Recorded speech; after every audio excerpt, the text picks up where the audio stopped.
कधी-कधी आयुष्य आपल्याला विचारत नाही. ते फक्त घडत जातं. ज्या वाटेवर चालायचं नव्हतं, तीच वाट आपल्याला शिकवते जगायला. ज्या जखमा दिसत नाहीत, त्याच आतून मजबूत करतात. नमस्कार, मी सौ नेहा आतिश ढावरे शब्दांची दुनिया या चॅनलमध्ये तुमच्या सगळ्यांचं स्वागत करते. मित्रांनो, आजची कविता आहे त्याच अदृश्य खेळांवर ज्यांना आपण नशीब म्हणतो, पण खरं तर ती असते नियती. तर चला ऐकूया नियतीचे खेळ. नियती हसते, आपण रडतो. नियती हसते, आपण रडतो. नियती चाल खेळते आणि आपण त्याला नशीब म्हणतो. हातात वाळू असावी तसं आयुष्य गळत जातं. मूठ आवळली की दुखतं, सोडलं की हरवतं. आपण स्वप्न विणतो, नियती धागे कापते आणि तरीही म्हणते हे तुझ्याच भल्यासाठी होतं. ज्याच्यावर विश्वास ठेवला तोच पहिला पाठ फिरवतो. ज्याला विसरायचं ठरवलं तोच रोज आठवतो. नियतीची गंमत अशी की ती जखमही देते आणि मलमही, पण दोन्ही वेगवेगळ्या वेळेला. कधी अपयशाच्या अंधारात स्वतःला शोधत बसतो, कधी यशाच्या उजेडात स्वतःला ओळखू शकत नाही.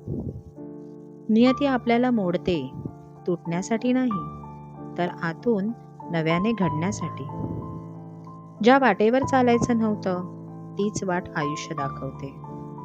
ज्या माणसाला धरून ठेवायचं होतं तोच दूर पाठवते आणि मग शांतपणे कानात कुजबुजते, सोडून दे, सगळं तुझ्या हाती नसतं. एका क्षणात सगळं बदलतं, तर कधी वर्ष उलटतात, पण काहीच बदलत नाही.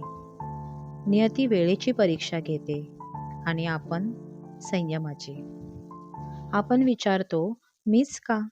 नियती उत्तर देते कारण तू सहन करू शकतोस. ज्यांना आपण गमावतो तेच आपल्याला शिकवून जातात.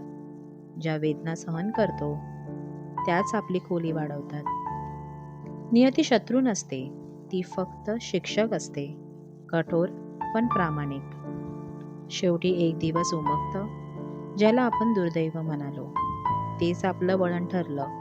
ज्याला आपण अंत समजलो तोच नवा आरंभ ठरला. नियती जिंकतेच असं नाही, कधी आपणही जिंकतो. जेव्हा रडून थांबत नाही तर उठून चालतो. कारण नियतीचे खेळ समजून घेतले की कळतात. ती आपल्याला हरवायला नाही तर स्वतःला सापडायला हे सगळं घडवत असते. मित्रांनो, नियती प्रत्येकाला सारखं देत नाही, पण प्रत्येकाला काहीतरी देऊनच जाते. कोणाला धडा, कोणाला दिशा, तर कोणाला स्वतःची ओळख.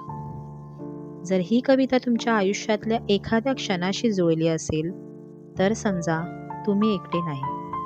नियतीचे खेळ कधी संपत नाही, पण आपण त्यांना समजून घ्यायला शिकतो आणि तेवढंच पुरेसं असतं पुढे चालत राहण्यासाठी. धन्यवाद मनापासून ऐकल्याबद्दल.